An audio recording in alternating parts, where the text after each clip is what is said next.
Una investigación exhaustiva y seria de los asuntos de política pública y gobernanza del país se analizan desde el observatorio. Porque los temas de impacto ya están bajo la lupa y los analizamos desde el observatorio.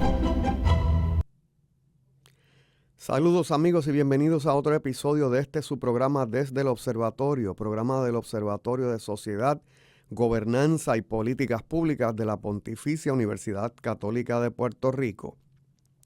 Como todos los lunes está con ustedes su servidor, el doctor Hernán Vera Rodríguez, director del Observatorio. Hoy tendremos un programa que hemos titulado Violencia Juvenil, un análisis ecológico, un análisis, ¿verdad?, desde la ecología social.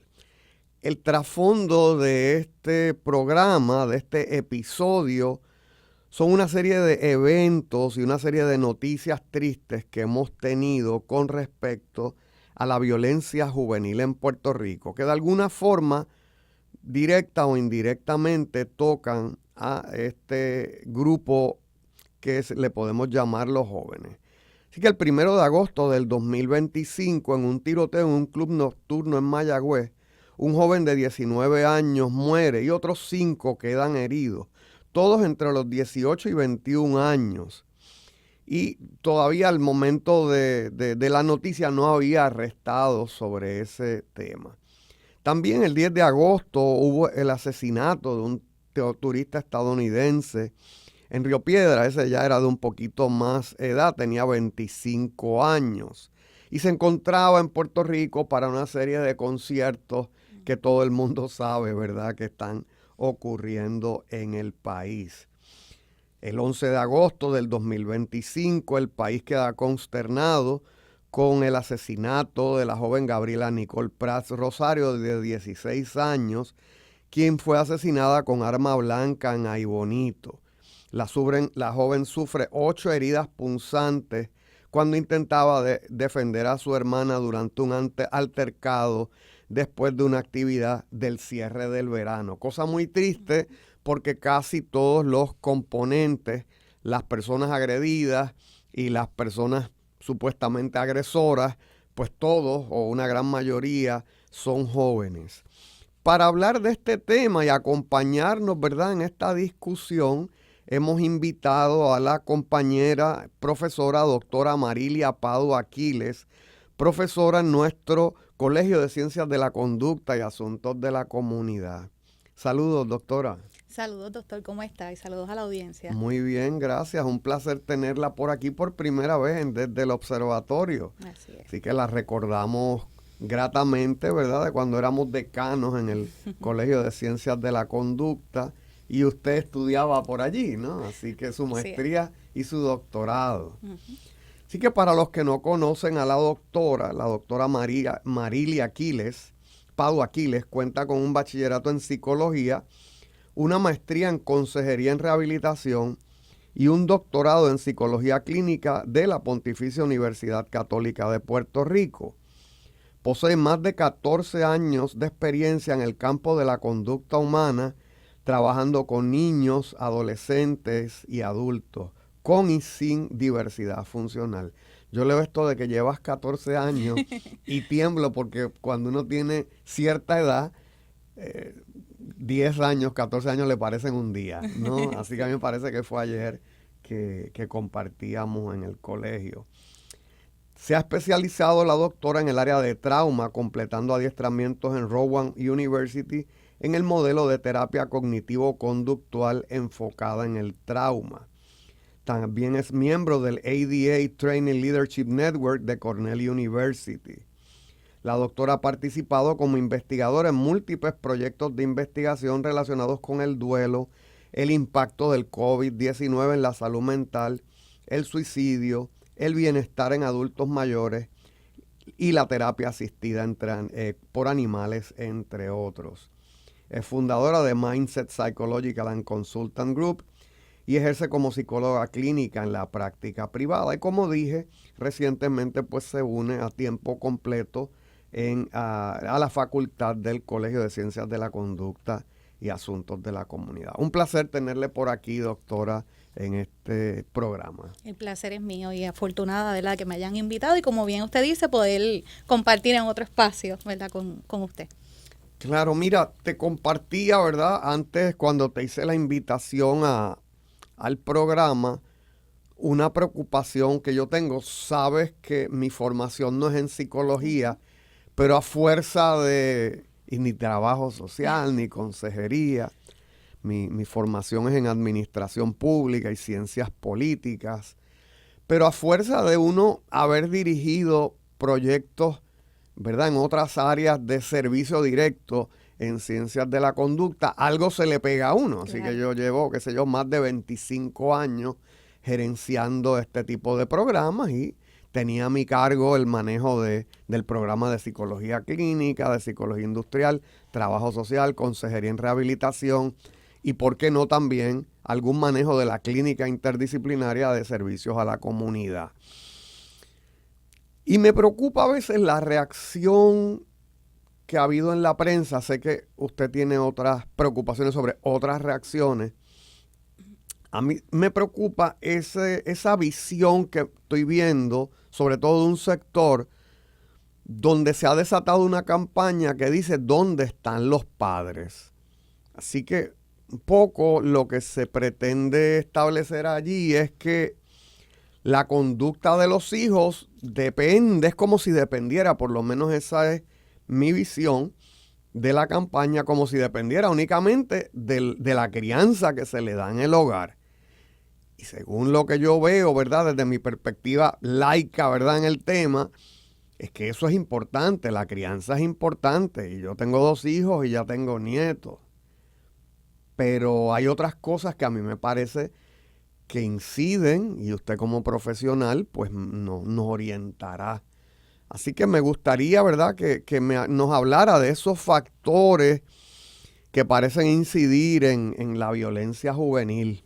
Claro, mira, para mí es importante destacar que el fenómeno de la violencia es un concepto, ¿verdad?, o es un tema fenomenológico. O sea, tiene múltiples factores que inciden, no es un solo evento o no es una sola situación lo que lo define. Cuando nosotros estamos hablando de, ¿verdad?, de la violencia, hay que mirarlo como si tuviéramos la imagen o de un rompecabezas o tuviéramos la imagen de un iceberg, ¿verdad?, donde yo estoy viendo un evento en particular y la gente puede decir, pues mira, esto es un micro, ¿verdad? Claro. Es un elemento solamente individual, cuando realmente hay una multiplicidad de factores que inciden, como bien usted dice, en que esta situación se esté dando, en que este evento se esté dando. Y dentro de esos factores pudiéramos hablar de varias cosas, pero quiero dividirlo en 3 áreas particularmente, ¿verdad? El área de la violencia directa, que es lo que observamos, lo que nosotros vemos, todos estos incidentes que usted mostró en un momento dado, y hay elementos que no son observables, pero no dejan de existir, como viene siendo, ¿verdad?, lo que es la violencia estructural, factores sociales y culturales que también están presentes. Sí, sí. Dentro de, ¿verdad?, de esos 3 elementos en los cuales quiero profundizar un poco, cuando nosotros estamos hablando de que se atribuye quizás el elemento de la familia o de los padres o de crianza al hecho de la violencia, pues estamos diciendo que ese es el único factor que hace que un niño, un joven adulto vaya y cometa, ¿verdad?, algún acto de violencia. Y eso se aleja de la verdad. ¿Por qué? Porque existen diferentes elementos. Primeramente voy a hablar de un aspecto biológico. Uh-huh. Cuando nosotros estamos hablando de niños y adolescentes, es importante tomar en consideración que el desarrollo cerebral de un joven no está completo hasta los 25 años. Bien. Así que yo puedo tener un joven que quizás fue criado en un hogar estable, con una crianza adecuada, pero hay un elemento de desarrollo que quizás no se está dando, y a veces perdemos de perspectiva que estos jóvenes tienen la potestad de decidir y hacer, y a veces están en esa búsqueda, ¿verdad?, de esa adrenalina, esa búsqueda de pertenecer, que los lleva a entrar en dinámicas que pueden caer dentro de lo que son prácticas violentas. Y en ese sentido, cuando nosotros hablamos de ese desarrollo cerebral, que es una de las primeras cosas que quiero traer, tenemos que tomar conciencia de que en la adolescencia se desarrolla primero la parte emocional antes que la parte racional. O sea, entiéndase. Wow. ese concepto, ¿verdad? Donde el sistema límbico, que es ese sistema de regulación, ¿verdad? Emocional, o donde se producen las emociones, se desarrolla más rápido que la corteza frontal, que es lo que se encarga de yo poder decidir, planificar, organizar, tomar decisiones. Así que estamos partiendo, ¿verdad? Desde que en esta etapa de desarrollo el adolescente está sintiendo mucho, pero tiene poca capacidad de regularse, de controlarse y de manejarse, ¿verdad? Claro, aquí nosotros hemos hecho varios programas que tienen que ver con series o películas. Y me acuerdo, hicimos un programa de Intensamente 2, que es una película animada. Correcto. De cómo las emociones y los cambios hormonales comienzan a afectar a una joven, ¿verdad? Y cómo pues el descontrol que provocan las distintas emociones en la joven. Así que eso es algo que debemos conocer, ¿verdad? Todo el que ha sido padre, yo tengo 2 hijos, sabe que uno tiene más o menos un control o una responsabilidad. Yo entiendo todo lo que está pasando como hasta los 12, 13 años. Correcto. Allí un poco la cosa se nos empieza a salir de las manos, porque hay un descontrol, que ese precisamente es lo que se ve en Intensamente 2. En ese momento, pues los padres dicen, pero es que este no es mi hijo, esta no es mi hijo. O sea, ¿Qué es lo que está pasando? Se lo llevaron los alienígenas anoche y me lo trajeron, ¿verdad? En el mismo cuerpo me trajeron otra persona. Así que, ¿verdad? Seguimos dialogando contigo. Sí, así que ese factor biológico es importante, volvemos, no es único, es una parte de ese rompecabezas. Yo quiero que miremos quizás este tema, ¿verdad? Visualmente para poder conceptualizarlo o poder entonces que la audiencia también tenga una visión clara, lo podamos mirar como un rompecabezas y acabamos de montar una pieza, la parte biológica, que tiene ¿verdad? Incide en esa toma de decisiones de esos jóvenes. Otro de los aspectos que es importante considerar son factores a nivel psicológico, porque los adolescentes pueden tener dificultad para poder entonces reconocer esas emociones y lo pueden traducir en agresividad, quizás emociones como no solo el coraje, sino la tristeza, entre otros elementos. Allí también hay un factor de experiencias que quizás ha tenido y ahí el elemento familia sí toma relevancia, pero volvemos. No es la única pieza que perpetúa o propicia que la violencia se esté dando. Así que dentro de lo que es ese aspecto biológico y psicológico, tenemos que considerar el desarrollo, la etapa de desarrollo que se encuentran los jóvenes. Otro de los elementos bien importantes que necesitamos, ¿verdad?, tocar y necesitamos hablar es la cuestión del aspecto social. Y no sé si usted ha escuchado, doctor, esta frase de una nalga a tiempo, ¿verdad? Claro. Arregla conductas. Y la realidad es que desde el lenguaje nosotros asumimos violencia. Claro. Es una manera de que, ¿verdad?, se perpetúe, se normalice, se invisibilice la acción de dar, de golpear. Yo tenía una compañera que una vez me dijo algo bien interesante. Estaba haciendo una investigación de crianza con apego y me dijo, piénsalo, ¿verdad que el que te toca bocina afuera no necesariamente tú te bajas y lo golpeas? Sin embargo, si tu hijo dice algo, inmediatamente tu reacción, tu lenguaje para controlar, y eso es un elemento, ¿verdad?, que podemos entrar más adelante, es golpear. Y voy normalizando dentro de esas dinámicas de crianza, familiares, institucionales, ¿verdad?, lo que viene siendo la violencia. Y los jóvenes van modelando eso, ¿verdad? Van aprendiendo esos modelos de conducta. O sea, si papi y mami ante este estímulo reaccionan de esta forma, y eso lo ves repetitivamente, porque no es una vez que ocurra, ni 2 veces, te va creando un hábito, ¿verdad? Correcto. Te va creando un hábito. Y en ese sentido, el niño vive la violencia de diferentes formas, como víctima, como testigo o como agresor, ¿verdad? Y es porque se va perpetuando, como bien usted dice, no es un hecho aislado lo que lleva quizás a una persona a cometer un crimen violento, sino que hay unos patrones observables y, como bien dijimos ahorita, Esa punta del iceberg es el elemento visible, sin embargo, allá abajo hay un montón de cosas que han ido normalizando lo que viene siendo ese aspecto, ¿verdad?, de la violencia. Es importante traer a colación que la violencia es fenomenológica porque no solamente cuenta lo que la persona está experimentando, o sea, quien está siendo violentado experimenta, sino que también cómo el agresor está significando ese acto.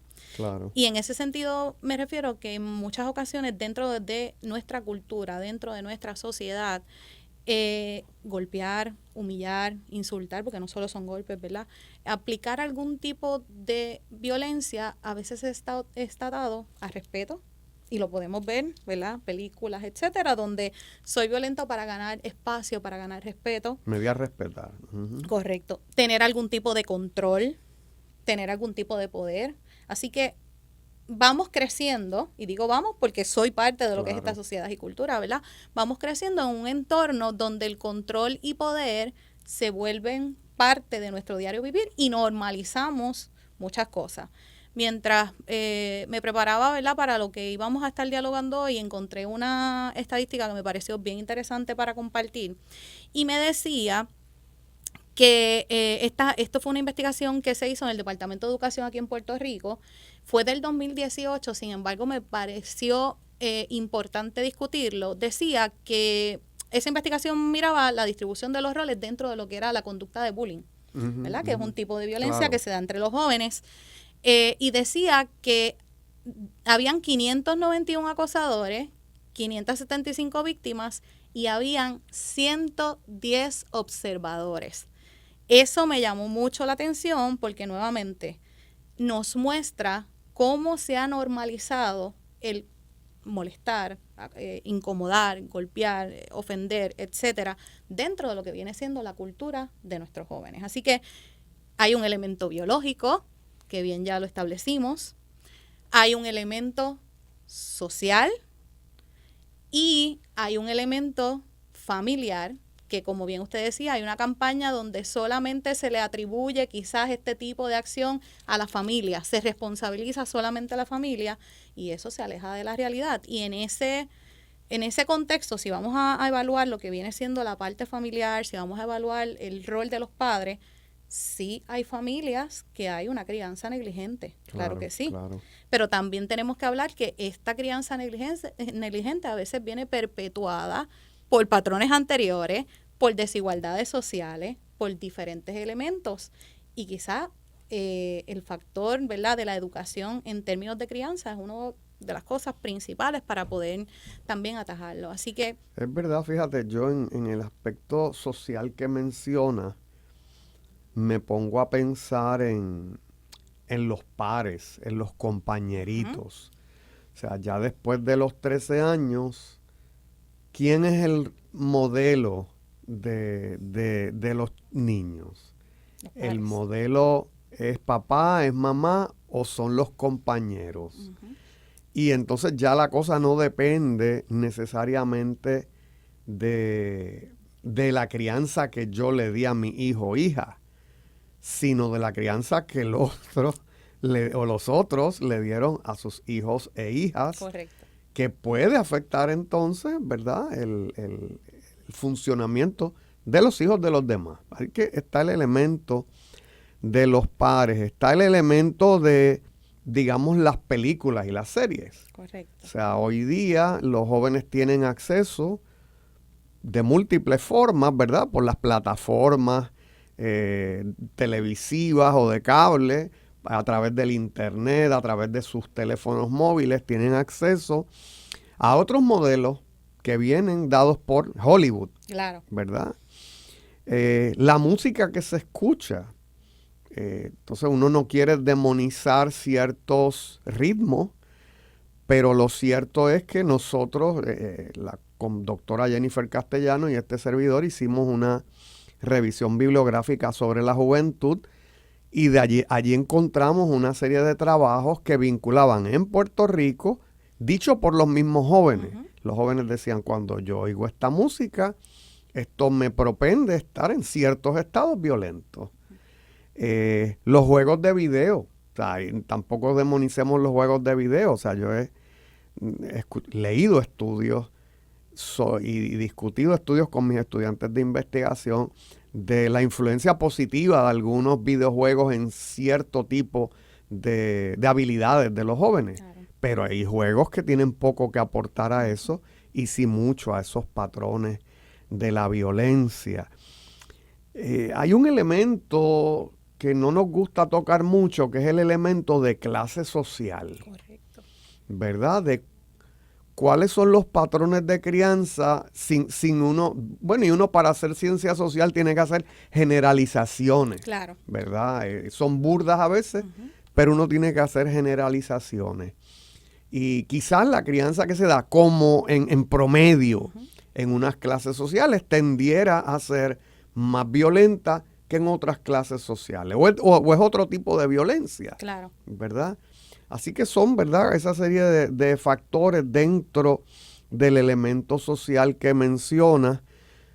El aspecto económico también yo creo que puede incidir. O sea, una familia que tiene que luchar por pagar sus cuentas, por resolver sus problemas más básicos, pues quizás no está en un estado óptimo para poder lidiar con los retos que impone la crianza de jóvenes hoy día.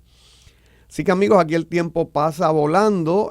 Vamos a hacer una breve pausa y volvemos en breve en Desde el Observatorio. Desde el Observatorio. Hola amigos, estamos de vuelta en Desde el Observatorio. En el día de hoy hablando sobre la violencia juvenil, haciendo un análisis ecológico de la misma con la doctora Marilia Padua Aquiles, profesora del Colegio de Ciencias de la Conducta y Asuntos de la Comunidad y psicóloga en la práctica privada. Marilia, estábamos hablando fuera del aire de cómo estos fenómenos que afectan la violencia juvenil se ven en algunas series televisivas. A mí me gusta el tema de las series y las películas traerlo porque el arte, bueno, y a veces hemos traído novelas y cuentos y otras cosas, claro, porque el arte tiende a ser una representación de lo que ocurre en la realidad.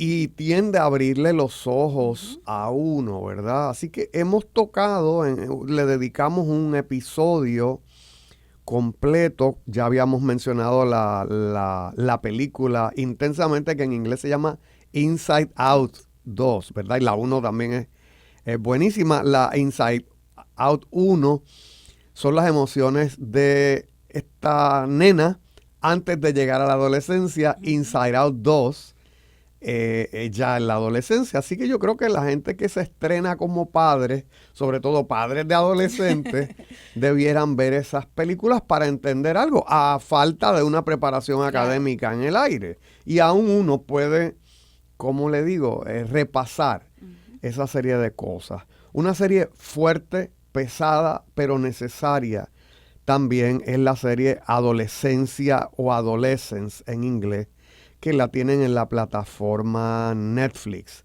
Netflix es una historia bien dolorosa de un joven que se llama Jamie Miller, un niño de 13 años, quien es detenido bajo sospecha de asesinato de una de sus compañeritas de escuela. Y se da entonces toda esta investigación policial de qué fue lo que pasó. Y se encuentra toda esta subcultura en la que estaba sometido este niño, que iba desde el bullying, iba a una subcultura que le llaman lo de los incels, todos unos medios de comunicación propios de los adolescentes, una codificación de los mensajes que si los adultos ven los mensajes no los entienden. Así que me llama, ¿verdad?, la atención de eso, porque no le podemos echar la culpa a los padres de todo, aunque sí tenemos un rol y una gran responsabilidad social, porque allá se está dando otra subcultura en la cara de nosotros. Claro. O sea, esto es un joven que se acostaba temprano todos los días, que se iba a dormir, estaba encerrado en su cuarto todos los días. Los papás percibían que había una luz por allí, pero él estaba jugando videojuegos. Y en realidad había también una serie de comunicaciones con compañeros, con gente del exterior, y que fomentaba el bullying, ¿verdad?, de este joven en particular, quien tristemente sucumbe ante la violencia, ¿verdad?, y termina, sí, en realidad, cometiendo este asesinato de su compañera de estudio.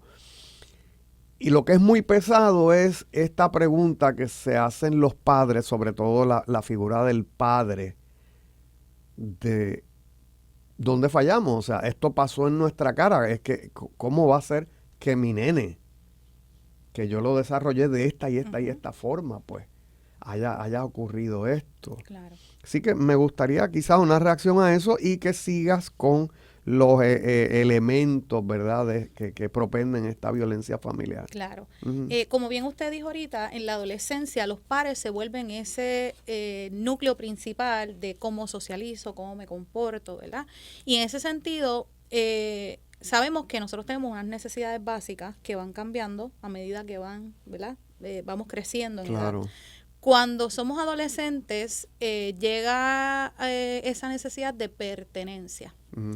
Entonces yo puedo tener una educación maravillosa en mi casa, pero estoy expuesto a diversas, ¿verdad?, maneras de relacionarme afuera, que como bien usted dijo ahorita, incide también la crianza que han tenido esas otras personas. Entonces, esa búsqueda de pertenencia hace que en ocasiones estos adolescentes muy bien criados, con padres presentes, recurran a ciertas conductas las cuales llenan la necesidad básica de sentirme seguro o pertenecer a un espacio. Claro. Así que le brinda identidad, le brinda reconocimiento, se glorifica la violencia en ocasiones para ser aceptado. Uh-huh. Así que volvemos, va mucho más allá de los padres y no siempre el factor familia tiene culpa o responsabilidad de lo que está pasando. Claro, pero es mucho más fácil mirar la violencia desde una visión reduccionista y micro, ¿verdad? Que entonces, pues yo tengo a quien responsabilizar, que vienen siendo los padres, pero no necesariamente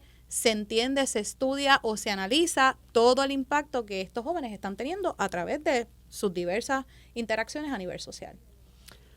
Una cosa que sabes que no es mi línea principal de investigación, pero yo realicé un estudio con un grupo, ¿verdad? Entre ellos la doctora Marlene Cabán, uh-huh, sobre los jóvenes en el 2017. Era un estudio de campo.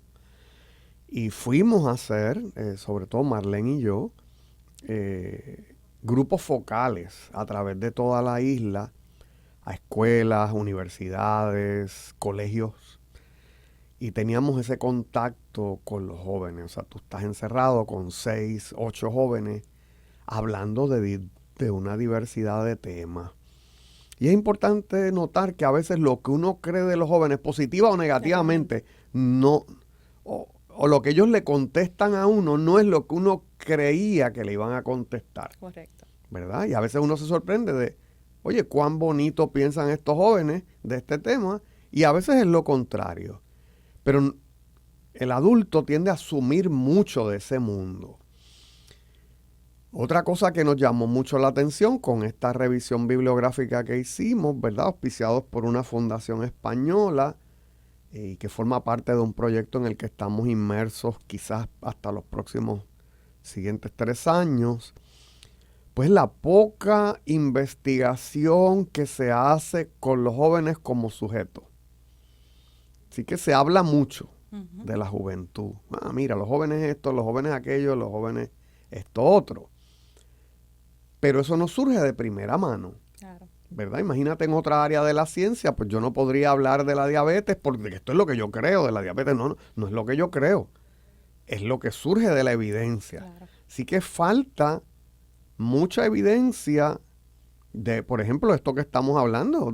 Mira, los libros dicen, sí, los pares tienen una incidencia más grande que los padres, de 13, qué sé yo, a 17. Pues eso pudiera ser mi hipótesis, pero denle chavo a los investigadores para que estudien eso, claro, para que tengamos evidencia de que esto ¿Es así o no es así? Y poder accionar desde allí. Claro, ¿verdad? Poder tener claro. herramientas que nos permitan entonces mirar desde esa Claro. base científica. Está bien. Pues, doctora, sigamos con los factores. Sí, otro de los factores que para mí es bien importante traer es el impacto de las redes sociales. No quiero que se vea que estamos demonizando la música, Claro. que es multifactorial, volvemos. La combinación de muchos de estos elementos es lo que incide en que estos patrones de violencia se den. Y cuando hablo de ¿verdad? El factor de redes sociales o la tecnología, doctor Vera, ¿qué es lo que se va a viral? Típicamente peleas, Es no verdad. es la parte educativa, son las peleas, son aquellos eventos, ¿verdad? Grandes, se hacen masivos. Pues, ¿qué han hecho en muchas ocasiones los jóvenes buscando ese mismo sentido de pertenencia, de estatus particular? Hoy día la socialización para ellos es cuántos likes tengo, Ujú. cuántos seguidores tengo. Así que también este elemento de la tecnología, a pesar de traernos muchos beneficios, el acceso a información, ¿verdad? Rápida, etcétera, también trae elementos de la necesidad de estos adolescentes a ciertas conductas. Y lo que hace es que prolonga entonces esas conductas de riesgo, porque en la medida en que yo hice una pelea, por ejemplo, la grabé, me fui viral, pues necesito encontrar otra porque hay una segregación de dopamina que está activando Sí, circuitos de placer. Hace un par de años, bueno, y quizás me puedo equivocar, qué sé yo, 5, 7, 8 años atrás, eso era una epidemia. O sea, Correcto. era grabarse a ver cuál es la pelea más violenta, ¿verdad? Que yo puedo subir a las redes para lograr más likes. Y eso no existía en nuestros tiempos. Exacto. O sea, y las peleas terminaban de otra forma, terminaban con la gente dándose la mano y acabando el conflicto. Nunca con un arma blanca, nunca con un arma de fuego.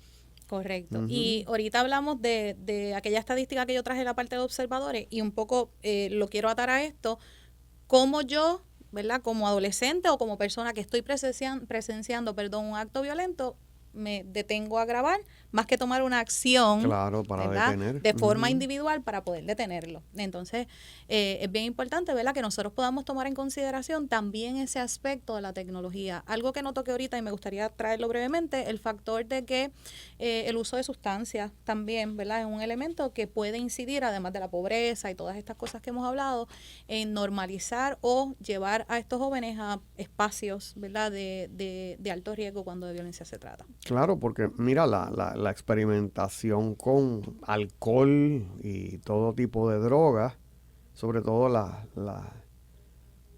más livianas, si uno pudiera categorizarlas de alguna forma, pues se empieza a dar en estas edades, ¿verdad? Y es un fenómeno que hay que tocarlo también, porque algunos jóvenes no es que solo sean usuarios o experimentadores con drogas, sino es que tristemente se ven involucrados en el fenómeno del narcotráfico, Correcto. ¿verdad? Como vendedores, como mulas, como persona que está vigilando el punto. O sea, tristemente, pues estas cosas se dan. Sí, hay un reclutamiento grande del narcotráfico, ¿verdad? Jóvenes. Ujú. Y también ahí incide el elemento de películas, de redes, etcétera, donde entonces tener acceso al dinero es mucho más fácil y ellos caen también en estas prácticas ¿verdad? De incluirse en gangas, etcétera, porque tengo un nivel de pobreza particular y entonces de esta manera yo puedo adquirir, ¿verdad? Mayor beneficio de una manera más fácil y me da un estatus dentro de mis necesidades afectivas que pueda tener. Ahí yo creo que los valores, si bien dijimos la familia no lo es todo, las instituciones socializantes como la familia, la escuela, que no le hemos tocado mucho, Ajá. y la iglesia, la religión, pues son elementos fuertes que deben ser o ayudar como factores protectivos para yo evaluar estas tentaciones que vienen del mundo secular, ¿verdad? Porque ciertamente pudiera haber una tendencia entre los jóvenes a ver el elemento de progreso económico como uno de sus nortes. Ujú. Y si mi norte es únicamente el progreso económico y lo quiero hacer rápido, pues quizás mi modelo, mi role model puede ser el deportista, puede ser el TikToker, pero puede ser el dueño del punto de droga. Correcto. ¿verdad? Así que si no tenemos una base sólida, y eso sí, ahí tenemos que reconocer que lo da la familia, la iglesia, el deporte, La escuela. la escuela, pues se pudiera perder. Así que tenemos sí que analizar qué está pasando en la familia. Ujú. Así que me pongo la camiseta, ¿verdad? Claro, Pero también hay que analizar qué está haciendo la escuela. claro. ¿Qué Que está haciendo la comunidad también en general. Sí, ciertamente. Yo vengo de una, ¿cómo te digo? Un grupo de edad, de una generación, es la palabra que estaba buscando, donde a ti te criaba toda la urbanización. Correcto. Toda la urbanización. Y donde cualquier vecino te veía haciendo lo que fuera, a veces era hasta una interpretación de ese vecino. Y se le decía a tu mamá o se le decía a tu papá y tú resuelves. Y entonces tú tenías ese control, o sea, yo me tengo que controlar, o perdóname la expresión, me tengo que esconder bien, porque no solo es papi, es mami, Claro. es toda la comunidad la que me está vigilando. ¿Okay? Y eso es algo que hemos perdido con la atomización de la sociedad, con esa individualidad terrible que estamos viviendo. Claro. Sí, esa parte de mirar solamente la parte individual, pues hace que como nos fragmentemos, ¿verdad? Y eso que antes quizás era un disuasivo para yo hacer, como bien usted dice, me escondo, si lo voy a hacer lo hago bien, ¿verdad? Y me escondo. Hoy día pues ya no es permitido. Claro, estoy consciente de que había muchas maneras de hacerlo que quizás no era la correcta, donde golpeaban también los vecinos, ¿verdad? Eso, pero sí eran disuasivos, el que todo el mundo en comunidad estuviera atento a cómo se estaban criando. De hecho, en inglés hay una frase que dice, "It takes a village to raise a child", tú sabes, hace falta una villa, todo un pueblo para criar un niño. Correcto. O una niña. Y es ese rol de la comunidad. Así que debemos examinar eso, ¿verdad? De cómo hoy día, antes los maestros también, o sea, yo temblaba cuando llegaba, mami aparecía por la escuela y hablaba con los maestros y eso era una conversación de tú a tú y delante del niño. Claro. Y había acciones, había acciones. Hoy día, pues tristemente, a veces vemos los padres en una posición muy defensiva con respecto a estos intentos de corrección de parte de los docentes. Bien importante, ¿verdad? Nosotros traer como recursos ese fortalecimiento a nivel familiar, como bien usted dijo, pero también ese fortalecimiento a nivel de comunidad. Claro. Que nosotros estamos haciendo. La comunidad debería ser una red protectora para minimizar el riesgo, para prevenir. Hay ciertas cosas que se van a seguir dando, pero realmente el poder evaluar cuánto nos hemos separado de los otros, porque las dinámicas, el trabajo, la rutina, la parte de verdad que viene siendo redes sociales, me ha hecho más individual, ha perpetuado situaciones como esta. Así que tiene un impacto directo. Claro, volvemos. O sea, yo creo que en Puerto Rico hay unos valores sociales bonitos, típicos de nuestra cultura, que tristemente pues hemos asumido unos valores que no son necesariamente los de nuestra cultura, y es esta, como te decía ahorita, atomización, donde yo intento resolver los asuntos de mi núcleo familiar y poco me importa lo del vecino de la izquierda, del derecha, del frente o de atrás, sin pensar que todos estamos juntos en este barco, ¿verdad? Y de que yo tengo que ayudarte a levantar tus hijos y tú me ayudas a levantar los míos. Claro. Yo protejo los tuyos y tú proteges los míos, y al fin de cuentas tendremos una mejor sociedad. Me gustaría un poco que hablaras del rol de la escuela. ¿Cómo ves el rol de la escuela en este proceso? Claro, y gracias por traerlo. Ahorita cuando hablé de la parte estructural, una de las cosas que quería tocar es el elemento de que la escuela es un ente extremadamente importante, y hoy día vemos que no se está invirtiendo tanto en la educación, que se minimiza ese elemento y vemos mucha deserción escolar. Entonces, cómo estamos llevando, ¿verdad?, la seguridad a nuestras escuelas, las campañas preventivas a nuestras escuelas, cómo se está moviendo lo que es la educación, cuál es el acceso que tienen los estudiantes a una educación basada en valores, basada en respeto. Así que la escuela juega un rol importante, porque ¿cuántas horas están nuestros hijos dentro del escenario escolar? muchas horas. Y es importante poder tomar en consideración, ¿verdad?, prácticas políticas, la comunidad también, entrar en esa dinámica de fiscalizar qué se está haciendo en la escuela, cómo se trabajan, ¿verdad?, los elementos dentro de corrección mayormente de la escuela, cómo se trabaja esa parte de lo que es la prevención dentro de los escenarios escolares. En efecto, la escuela, igual que hablamos de la familia, no es el único factor, claro, pero es uno de los elementos más importantes porque es allí donde se dan muchas dinámicas, ¿verdad?, de acoso, de bullying. Y algo bien interesante es que antes íbamos a la escuela, nos acosaban, nos íbamos para casa y estábamos en un espacio seguro. Hoy día está la escuela, está la casa, están las redes donde eso continúa y se perpetúa. Así que hay que trabajar en todas las áreas, en todas las dimensiones. Es verdad. Yo creo que una cosa que hay que trabajar es hacer la escuela, de nuevo, mi experiencia de preguntarle a los jóvenes. Claro, ¿qué necesitan? ¿Qué necesitan? Así que yo creo que en términos incluso curriculares, o sea, plantearle a los jóvenes, mira, aquí yo puedo dar esta clase de esta forma, o yo la puedo dar de esta forma, que ustedes proponen, ¿verdad? Y eso es lo que le llamamos el currículo constructivista. Claro. Un currículo que surge del educando, que surge de la persona que va a recibir la educación.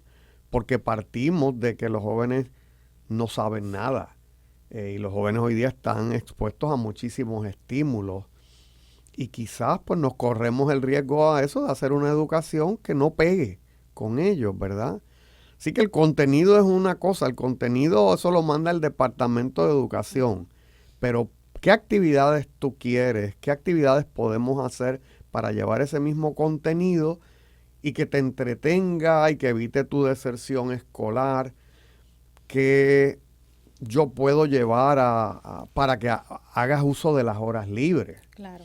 ¿Verdad? Y es interesante cómo se ha removido de los currículos todo aquello que era arte, música, deporte. Sí, todo lo que te puede salvar como sociedad. Correcto. O sea, lo que te conecta con otro de una forma positiva, lo que te puede salvar, lo que te puede dar herramientas, liderazgo, entre otras cosas, también ha sido verdaderamente eliminado. Yo concuerdo con usted, doctora, que eso es un área que hay que fortalecer. Todo lo que tiene que ver con el arte, las humanidades, los clubes. Correcto. El deporte, ¿verdad? Pero ya quizás el deporte competitivo, pero también el deporte recreativo. Claro. Así que todas esas series de cosas hay que retomarlas, ¿verdad? En un modelo. Algunas palabras finales, quizás para tratar de que los padres puedan evitar que sus hijos caigan en este fenómeno de la violencia familiar. Claro. Juvenil. Primeramente, para mí es importante decir que todos podemos aportar, ¿verdad? Que a veces uno mira esto como un problema tan grande del que yo no puedo aportar algo, y esto es falso. Podemos hacer.